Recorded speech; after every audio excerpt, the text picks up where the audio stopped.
In 1973, Lambda Legal began as a visionary legal team.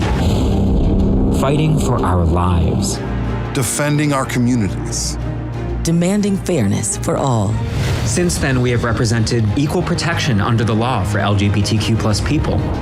Science over stigma in the fight against HIV. The promise of freedom. The pursuit of happiness. Hope. We are not done fighting. We're not looking back. We're looking forward, and we're going back to court. We represent families.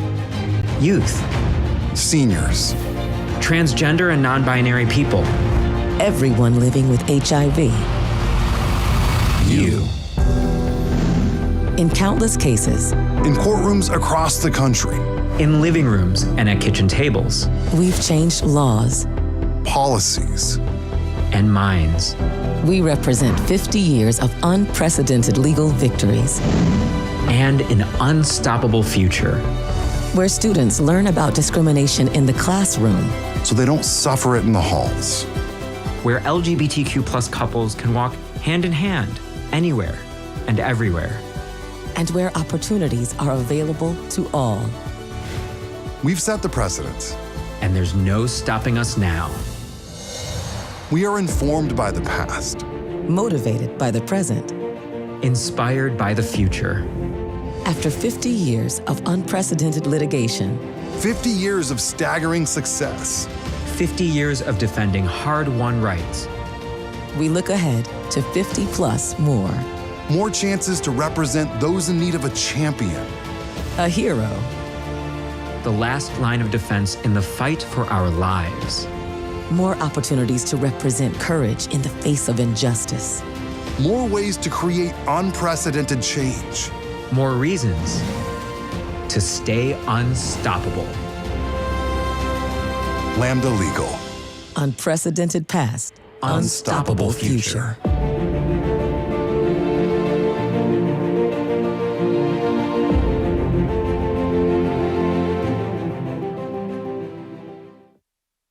Hello, everyone. I'm Dana Goldberg. It is a joy and an honor to host tonight's 50th anniversary celebration of Lambda Legal. My goodness.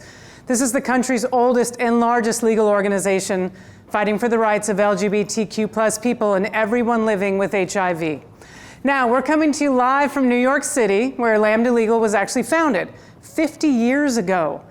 In addition to the incredible guests here that are with us tonight, including Lambda Legal's founder, Bill Tom, we have watch parties. They're happening all over the country, including community gatherings in Los Angeles, Chicago, Atlanta, Dallas, as well as a whole bunch of you watching live stream very comfortably, hopefully drinking in your homes. Now, we're here tonight to lift you up and celebrate 50 years of unprecedented legal work, but to take a look ahead at the unstoppable future for Lambda Legal and our communities. And while we've gathered tonight to say thank you to everyone who has helped make our 50-year history possible, our volunteers, our donors, and the incredible team, I also want to thank everyone who's going to help propel Lambda Legal into the future, because while we've had immense victories during the last 50 years, there is still a lot of work to be done. And we're going to take you back to the beginning. Now, as most of you know, on June 28, 1969, a routine police raid on the Stonewall Inn turned into what we now know as the Stonewall Uprising. And while this is not the first time that police raided a gay bar, nor is it the first time that LGBTQ people fought back, it kicked off the modern LGBTQ+ rights movement. Now, in the years that followed, a variety of organizations, each with its own distinct focus, all entered the fight. Well, Bill Tom, one of Lambda Legal's founders, he had a dream.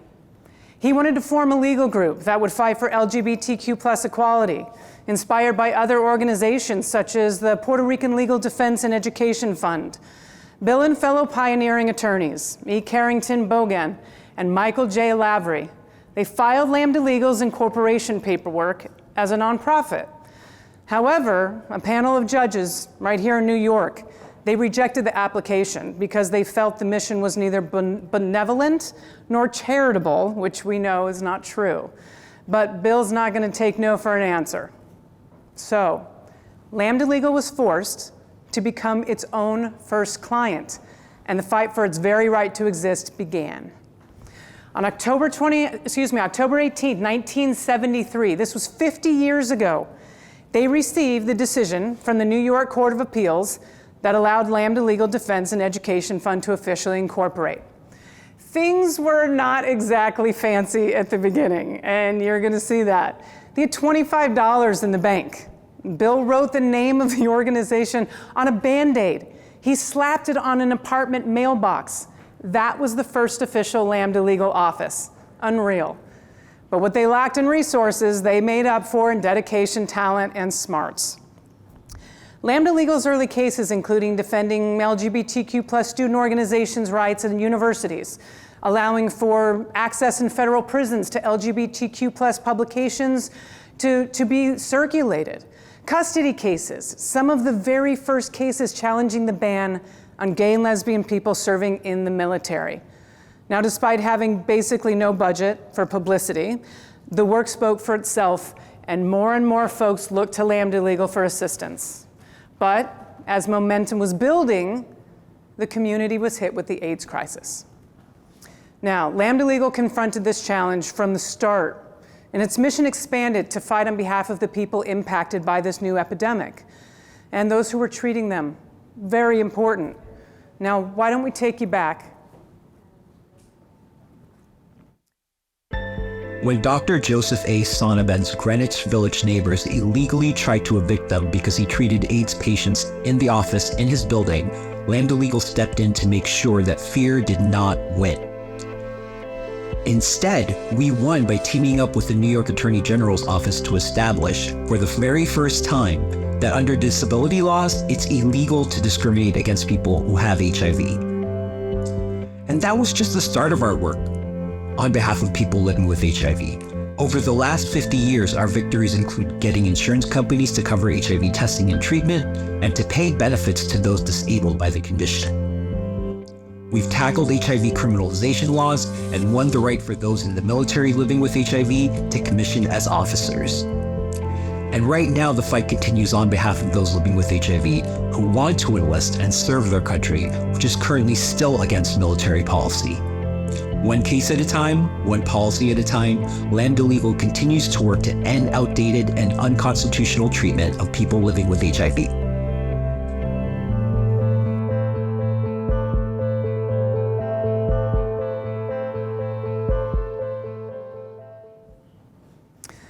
Everyone, the AIDS epidemic, what it did is exposed how our society and our government treated LGBTQ+ people as second-class citizens. Now, not only did laws not include us, but some cases, they explicitly excluded our community. For example, in Bradley v. Empire Blue Cross Blue Shield, Lambda Legal sued for refusing insurance coverage for a life-saving bone marrow transplant to an HIV-positive man. Then in 1991, in a crushing blow, New York's High Court actually rejected a non-biological mother's parental rights claim in Allison D. v. Virginia M. Now, there were victories, there were defeats, but in each case, Lambda Legal, we learned and we grew stronger, honing our arguments for equality and developing into a national legal powerhouse. In 1999, Lambda Legal became the first national LGBTQ+ organization with a regional office in my home city right now, Los Angeles. Following then by an office in Chicago, thanks to the bequest from Robert Bone Foster, who believed Lambda Legal needed a presence in the country's heartland. So I want to send out a special hello, of course, and thank you to our supporters on the West Coast and in the Midwest. Well, in addition to increasing capacity, expanding other cities allowed Lambda Legal to be more plugged in to the grassroots efforts in communities through its incredible board members, the volunteer attorneys and staff. Well, the legal team was able to connect and work in coalition with activists across the country. We fought local examples of discrimination LGBTQ people were facing. Now, this came into play when Colorado voters approved State Constitutional Amendment 2. Lambda Legal fought and won to overturn this discriminatory measure in 1996. 1996. I want you to take a look. In 1996, we achieved a landmark victory in the U.S. Supreme Court, Romer versus Evans. It struck down a Colorado voter initiative, Amendment 2, that stripped lesbians, gay men, and bisexual people of civil rights protections. Declaring Amendment 2 unconstitutional was the first time the court agreed that the Equal Protection Clause can say no when the government treats a group unequally based on sexual orientation, and that moral disapproval doesn't justify denying equal treatment under the law. It came through a great partnership with the ACLU and local partners, and it's remained a powerful tool for protecting LGBTQ+ people. Nearly 30 years later, it's been cited more than 13,000 times, the overwhelming number positive, and with profound impact. It shut down the ballot box targeting of our community and was the basis of our breakthrough win against anti-gay bullying, which included a nearly $1 million settlement and drove national change. And putting the burden on government to justify unequal treatment has been key in our work to win equal benefits and then win marriage. As we look to our unstoppable future, we'll remain inspired by the unprecedented victories of our past and what's possible when we all come together.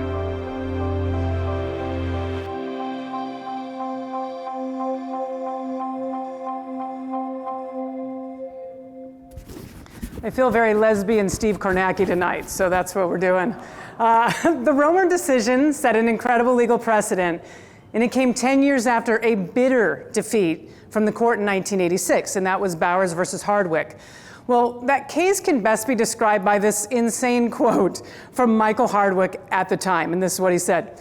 "The cop stood there for like 35 seconds while I engaged in multiple oral sex." Now, mutual oral sex, possibly multiple oral sex, mutual oral sex. When I looked up and realized he was standing there, he then identified himself. He said, "I was under arrest for sodomy," and I said to him, "What are you doing in my bedroom?" So, obviously that sounds ridiculous to us, and it did to Michael, but unfortunately the court didn't find that scenario as ridiculous as Michael Hardwick did. We actually got ruled against in that case. Well, Lambda Legal realized it had to adjust its strategy. So following Bowers, Lambda Legal and other aligned organizations, we shifted focus, working state by state to overturn sodomy laws and to find another opening to get back to the Supreme Court.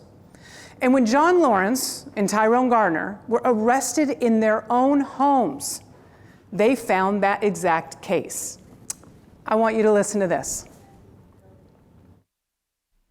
One of the most significant victories in our movement's history was when we won Lawrence v. Texas at the U.S. Supreme Court.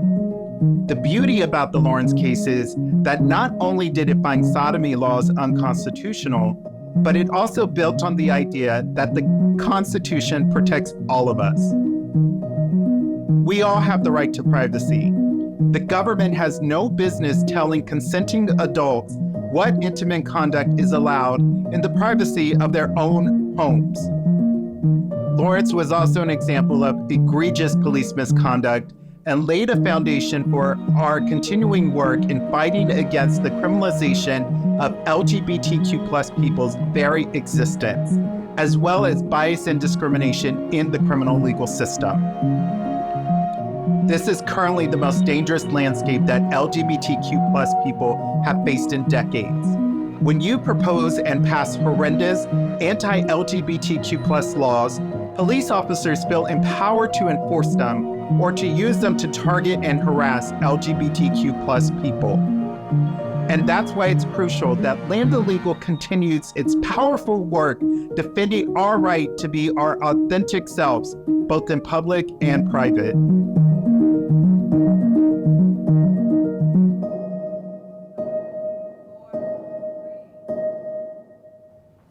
All right, everyone, I want to take you to the South. Now, Lambda Legal's Southern Regional Office, we opened in Atlanta, 1997. And as Lawrence v. Texas was making its way to the Supreme Court, the South Central office in Dallas actually opened as well in 2002. I want to send a big hello and thank you to our Lambda Legal communities in those two cities, Atlanta and Dallas, thank you. Now, at this point, the organization had 5 regional offices covering the entire country. With the opening of each office, Lambda Legal reached more members of our community. Now, house parties and events, they were born, and more dedicated volunteers, pro bono attorneys, and some of the largest law firms in the country joined our team.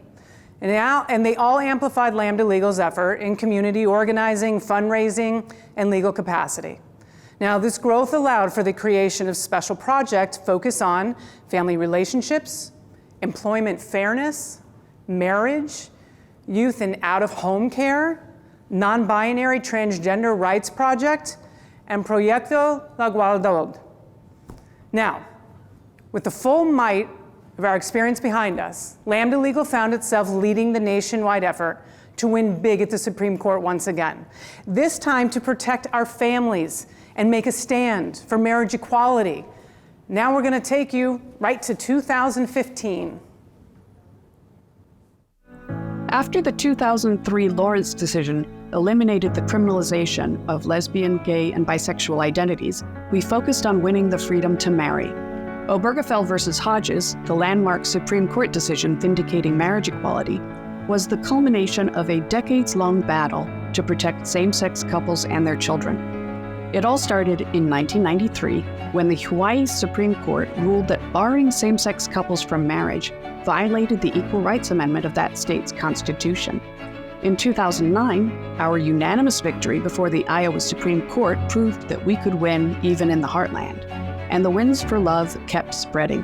In 2013, the Supreme Court struck down the federal Discriminatory Defense of Marriage Act, followed by wins in New Jersey, Arizona, and Georgia. And then finally, in 2015, we made it to the United States Supreme Court with Obergefell versus Hodges. I had the privilege of being one of the attorneys on the Obergefell case, and when the Supreme Court announced its decision on June 26, 2015, we were thrilled. Marriage equality was the law of the land. We must continue to work to defend this decision as our opponents seek to roll it back.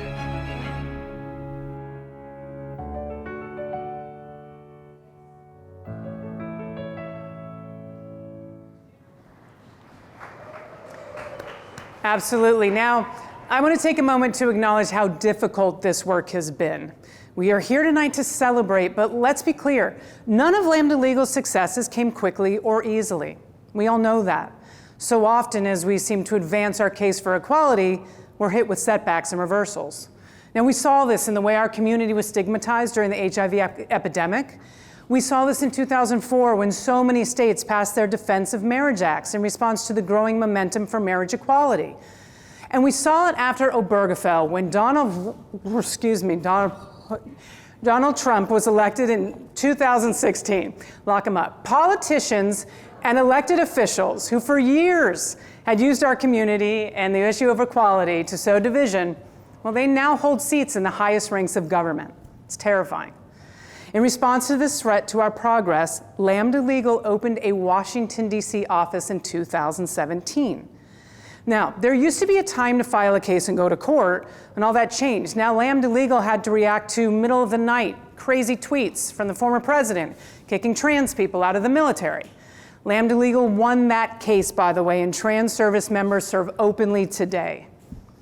Now, Lambda Legal continues. We continue to work as part of a larger resistance movement to protect LGBTQ plus people, people of color, immigrants and refugees, as well as to hold the line protecting bodily autonomy.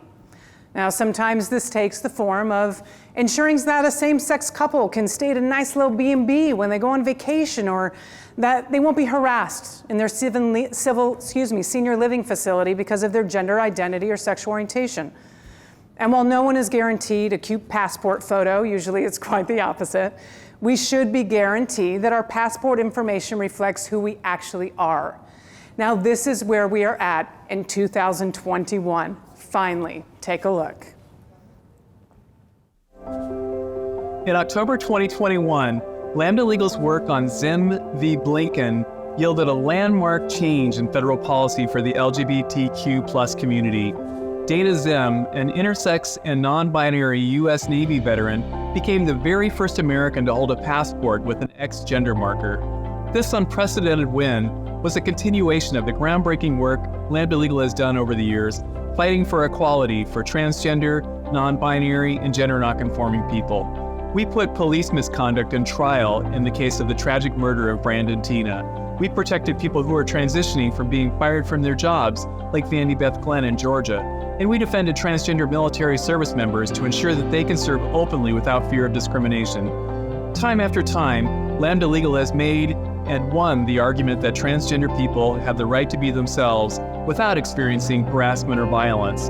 The current struggle for transgender people to access gender-affirming healthcare mirrors cases throughout Lambda Legal's history where we fought, and in some cases are still fighting, for equal healthcare access. We will continue to take what we've learned from our victories in the past and build on them to ensure a safe, healthy, and equal future.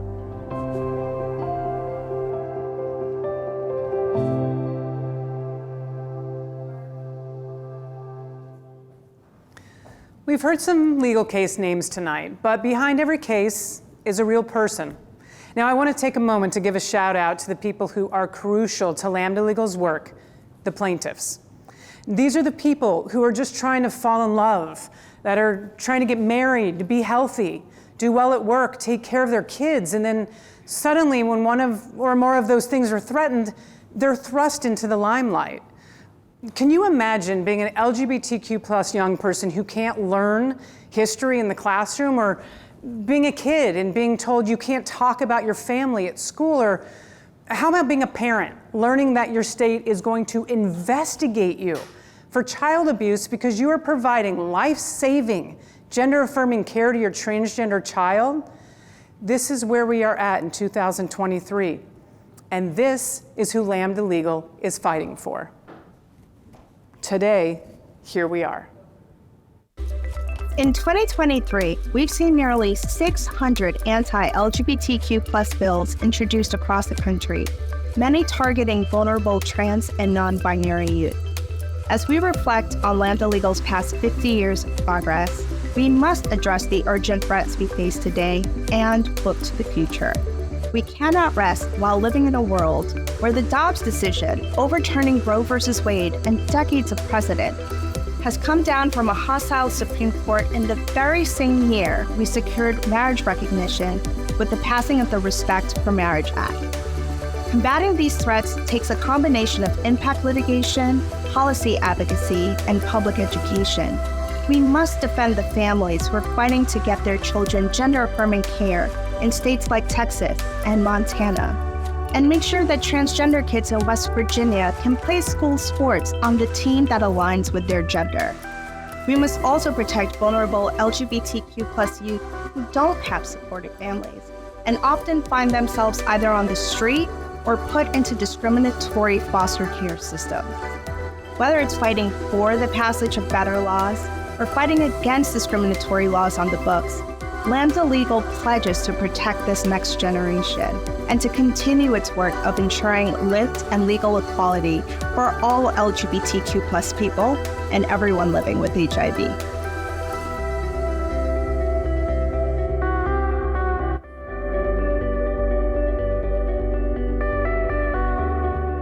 Now, if you're watching at home, hopefully you're about 5 martinis in, but we are here right now. It's October 18th, 2023. 50 years have passed. Yet Bill's dream and Lambda Legal's mission, they remain the same. Now, it is my absolute pleasure to bring someone up who really needs no introduction, but we shall. He is the CEO of Lambda Legal. Please welcome Kevin Jennings. What am I ever messed up here?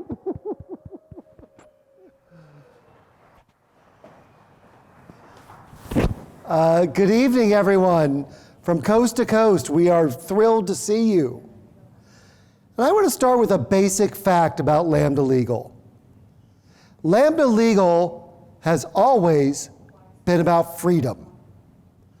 The freedom to love who you love, which we won at the Supreme Court in Lawrence versus Texas in 2003. The freedom to marry who you love, which we won at the Supreme Court in Obergefell versus Hodges in 2015. The freedom to be who you are, a battle we are fighting in over 20 states, coast to coast, even as we speak, including the Supreme Court, where we are winning.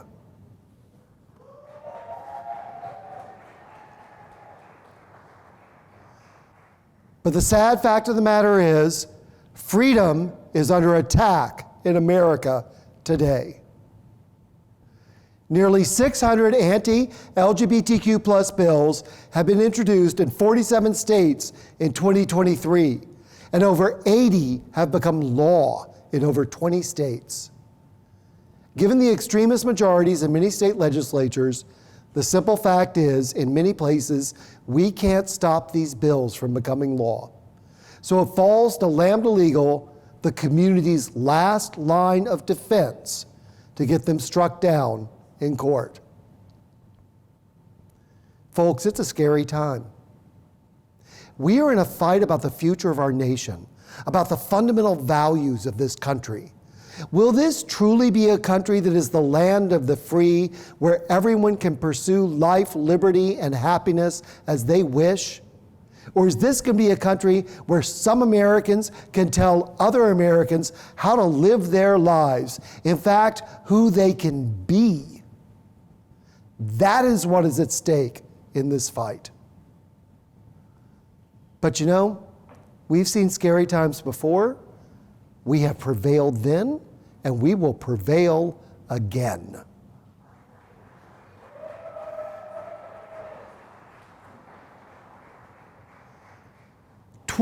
Years before Lambda Legal was even incorporated, the Supreme Court heard its first case on LGBTQ plus rights.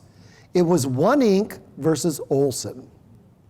The court considered whether the early LGBTQ plus rights magazine, One, was obscene and could therefore be banned under the Comstock laws that existed at their time.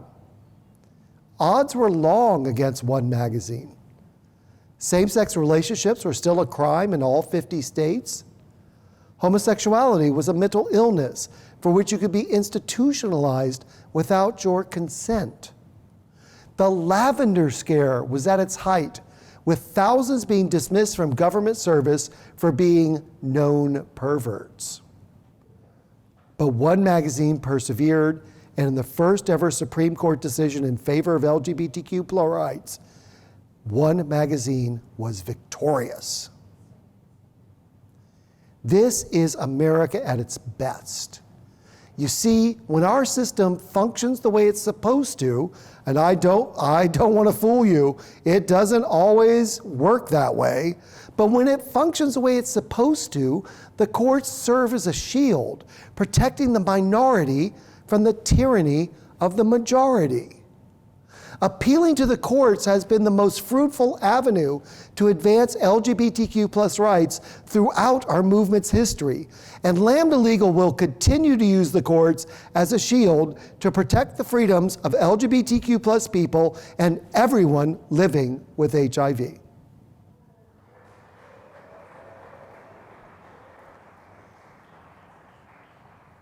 Okay, I have to admit, I have been fascinated with One magazine for a long time.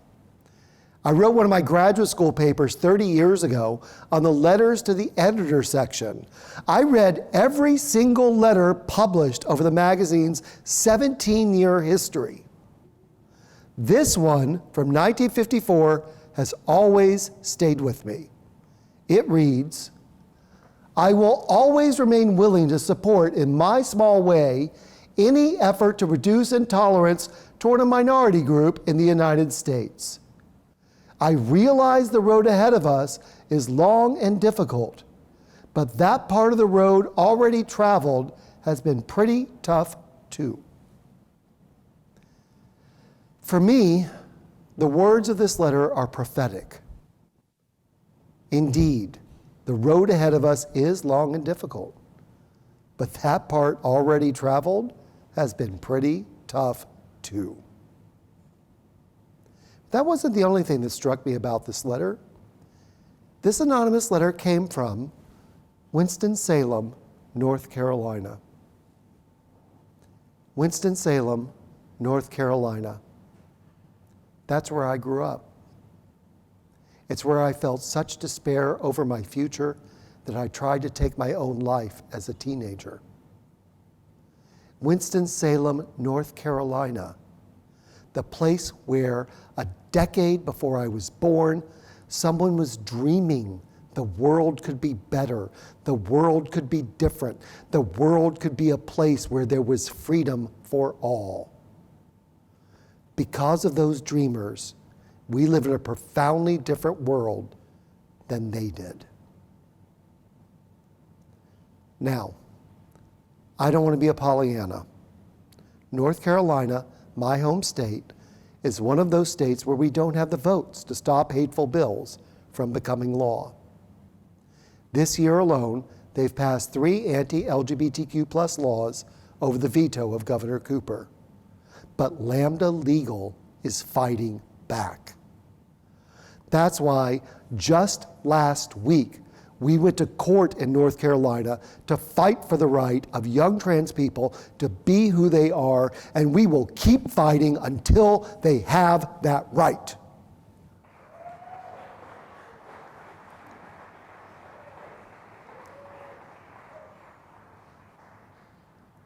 Our founder, Bill Tom, was a dreamer, and Lambda Legal has always been about freedom.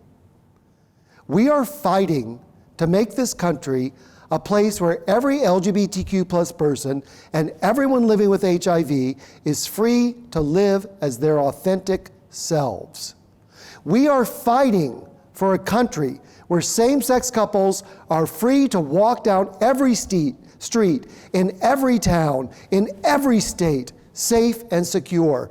We are fighting for a country where it is no longer necessary for young people to come out because they have always been free to be who they are. We are fighting for freedom for everyone in America.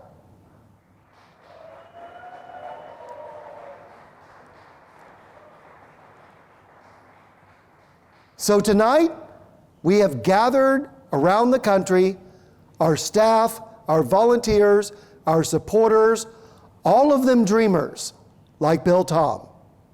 All of them committed to traveling the long and difficult road ahead together, just as we have for 50 years. So, let's now raise our glasses in a toast to our unprecedented past, our unstoppable future, and to our dream of a nation where freedom for all is a guaranteed right. Happy birthday, Lambda Legal.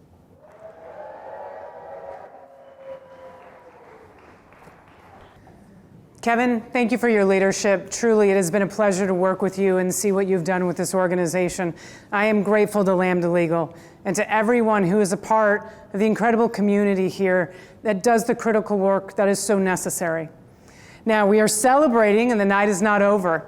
To end the evening, though, on a joyous note, as we need that more than ever, I want to welcome Tony Award-winning performer and producer, most recently seen in Broadway's Shucked, the incomparable, the amazing, please welcome Alex Newell. Happy birthday, Lambda Legal. Let's have some fun.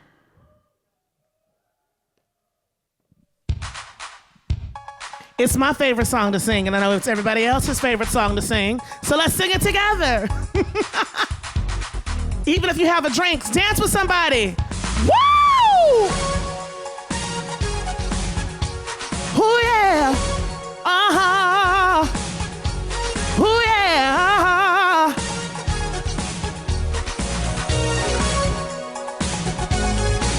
You wanna dance? Clock strikes upon the hour and the sun begins to fade. Still enough time to figure out how to chase my blues away. I've done all right up till now. It's the light of day that shows me how.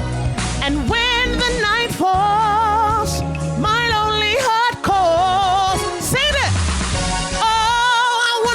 With somebody, I wanna feel the heat with somebody. Yeah, I wanna dance with somebody who loves me. Oh, I wanna dance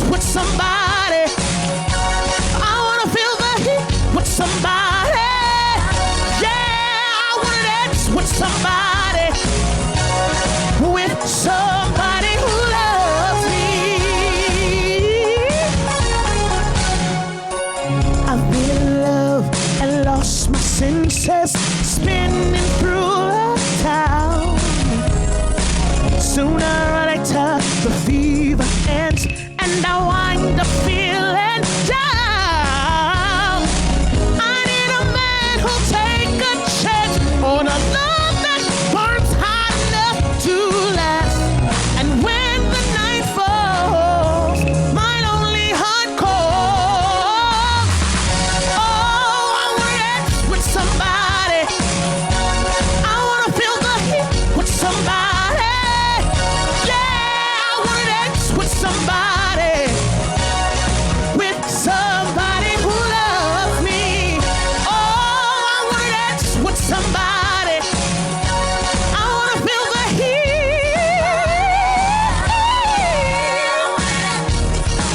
With somebody.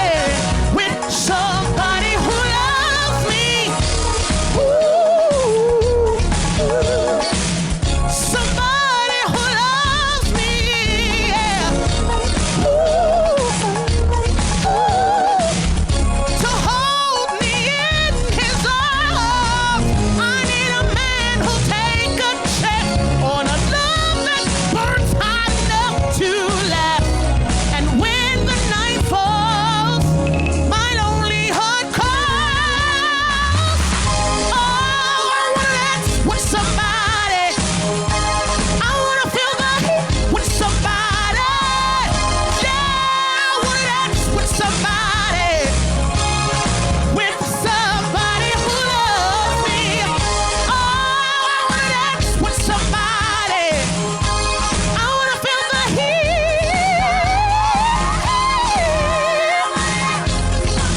With somebody. With somebody who loves me.